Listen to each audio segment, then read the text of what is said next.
surges earlier this week on speculation that its CEO held a meeting with the president-elect following his victory, and speculation that anti-crypto SEC chief Gary Gensler might soon announce his resignation, which we just talked about with former SEC Director Norm Champ. Ripple CEO Brad Garlinghouse is here in a Fox Business exclusive in studio to discuss all of this.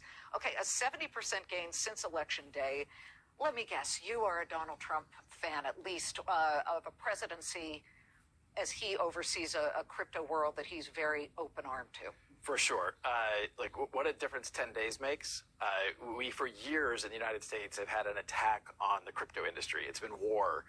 And we finally, I think, have, a crypto president. The crypto industry has embraced Trump. Trump has embraced the crypto industry. He really has. He really has. I think it's very genuine. And I think he sees the opportunity. He sees innovation. He sees entrepreneurship.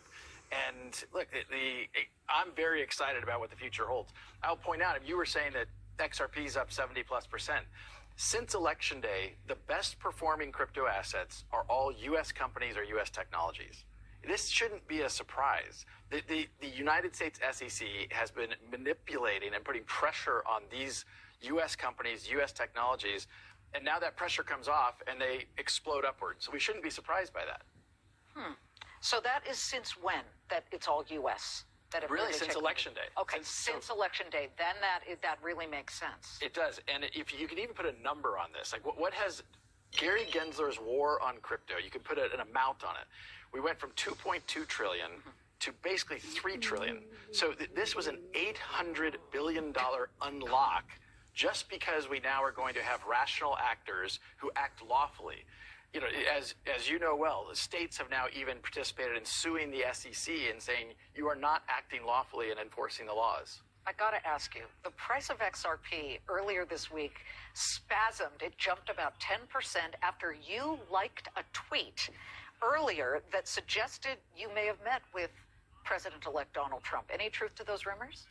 I mean, I think like many of your guests today, I'm not going to comment on too many specifics here. Suffice it to say. Okay, that's a yes. No, I'm kidding. I'm kidding. But I respect that. But to me, it's a yes.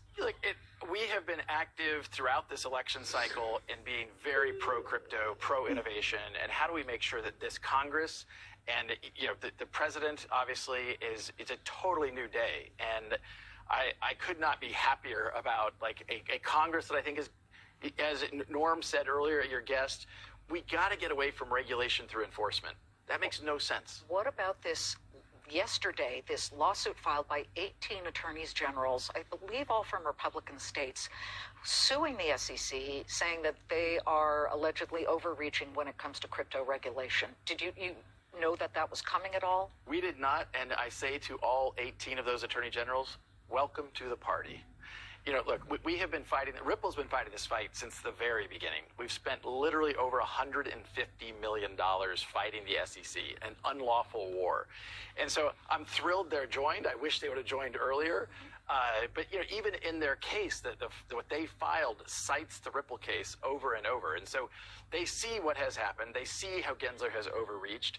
And I only wish there was a way to hold the SEC, hold Gensler, hold some of these people accountable. And we should say that earlier this week, Robinhood relisted XRP on its platform, driven by what they believe might be this new, more welcoming regulatory environment? For sure. I mean, this goes back to the U.S. has finally unlocking this hostility.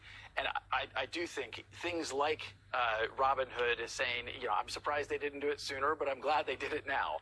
And, I expect... Robinhood, by the way, up 37% this month alone. Nice move for Robinhood. And Vlad the CEO, has sat here and said that crypto has been a huge driver for their bottom line. I mean, he said that it actually is an order of magnitude, a 10x decrease in cost in order for him to trade. Brad, thanks for stopping by. It's Great really good to see you, Brad Garlinghouse. All right, folks, we're